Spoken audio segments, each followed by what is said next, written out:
Government as a secular church. Good and evil are not just opposites, they function as mirror images. God created all things, therefore nothing can exist that He did not create. For those steeped in secularism, this means, logically, that God must have created evil. But not so fast. Good, by existing, creates evil, in the sense that had good not existed, its opposite could not exist. The Bible tells us we are either flesh or spirit. These are two distinct ways to live. We are in one kingdom, or the other, serving one master or the other. This is extremely important to understand, because if the reader does not understand just how diametrically opposed one is to the other, you will not understand the nature of government. We have to die to one reality and born into the other, to make the transition. Death is not relative, it is a total annihilation. The death of a person to the flesh and his birth into the spirit is a total transformation. It not only indicates a change of race but an entire change in one's reality. This is impossible to understand if one is living in the flesh. If the reader cannot accept the radicalness of this transformation, it is certain he or she is living in the flesh. In this reality everything is physical and relative. There cannot be another race or reality, at least not one that is distinct and absolute. Even if we think there are different races, the differences between them are seen as relative, not absolute. We all come from the same source, as beings of flesh. There are no absolutes in the flesh world.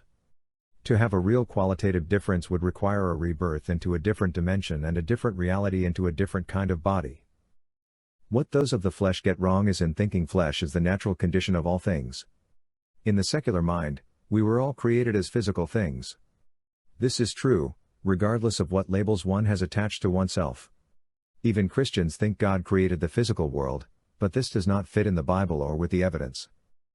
God spoke the world into existence. The Word created what we experience. The Word of God that created reality is God as the Word. This speaks to a conceptual formulation. The creation of God is akin to the creation by an author. We think things into existence, and God by speaking made things real by communicating an idea. Yet, God did not give us the idea of evil. This is no stranger than an architect not giving the builder the instructions for destroying the building he designed. But the idea of destruction is inherent in the idea of construction. It is doing what was done in reverse, or doing the opposite of what the builder did. The nature of evil is that it is the opposite of good, therefore, everything produced by evil is actually the negation of good. God did not create evil as a positive creation, He created it as the possibility of what He has done, being undone by the ungodly. Therefore, if the creation of God is a reality, the antonym of this is a reality or negative reality. What exists in what God created exists as a mirror image in the reality of Satan. The reality that God created is a spiritual reality, the reality of the devil is physical. This might seem incidental, but it is central to everything, because if the world is physical and our relationships natural, then the only rule that applies to us is the law of the jungle. There are no other options. If we are not spiritual beings, then all relationships are grounded in causality. As applied to human beings and our relationships, this means that force is what justifies all our relationships. This is especially so when it comes to the state. The state is a law-making institution, but without the ability to wage war and impose its will upon its subjects, the state and the law are neutralized. Therefore, all governments reserve to themselves the right to violently attack their own subjects. To maintain law and order, the state needs to maintain its hegemony on power. We do not see the government as a black church in the way we see magic as a black art, because we do not understand the church. We do not understand what the mirror image of the Bible is. In the world's understanding, the church is nothing more than an institution of the state.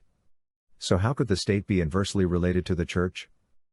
This viewpoint is largely duplicated by Christians.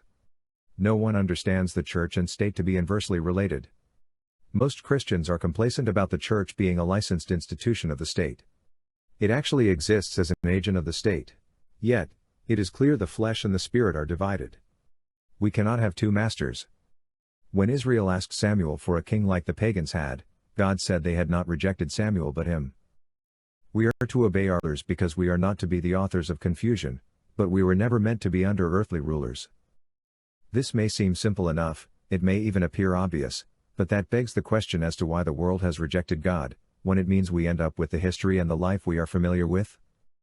If God created man and all the reality that exists, What would possess man to rebel? If there truly is a life lived in the Spirit, one where there is no state nor any of the issues the state creates, and we are referring to unemployment, debt, poverty, inflation, pollution, waste, taxation, homelessness, war, and property crime here, why do we not adopt the biblical system? Why have not even Christians adopted the worldview known as the church? The church is actually a culture. Secular governments are the central institution of the Babylonian culture, the culture birthed in Eden but brought to fruition by Nimrod. Christian culture is the Christian church, there is no distinction. One cannot have a church outside of the culture of Christianity.